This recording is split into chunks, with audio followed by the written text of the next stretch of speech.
Andrew, let's kick off, if we can, with the Hasbro deal.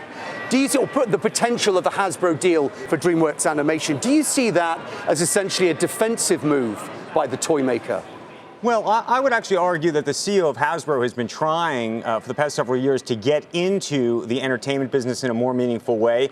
He's done it in fits and starts thus far, tried to do a deal with Discovery, with creating this network called The Hub. That didn't work out. Discovery's now rebranded that channel as Discovery Family. They've started a studio business. So they've been edging slowly towards this direction. The big question, of course, is whether investors in Hasbro are going along for the ride in all of this, given that, frankly, it's a much riskier business to actually be in Hollywood as opposed to just licensing your products to Hollywood. Of course, this does make it somewhat defensive.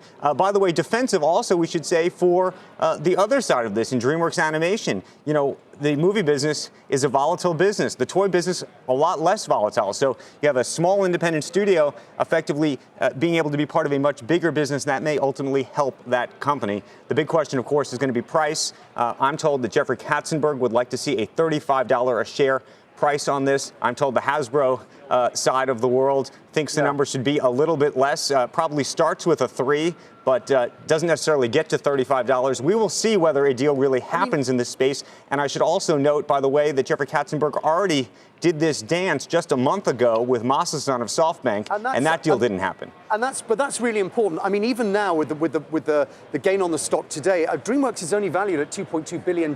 Any of these tech companies, Netflix, Amazon, Alibaba, as you mentioned, or SoftBank, could easily come in here, surely. Oh, others could come in here, surely. The question is, what is ultimately the value of DreamWorks Animation?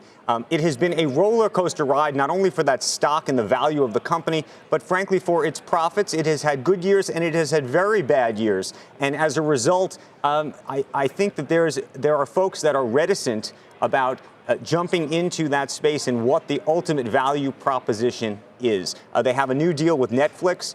That is going to be extended for some period of time. They obviously have some tremendous brands that they've built, but they also continue to need new brands. And the other question, by the way, that overhangs all of this is where Disney is. Hasbro is a huge licensor of Disney. So Frozen, Hasbro.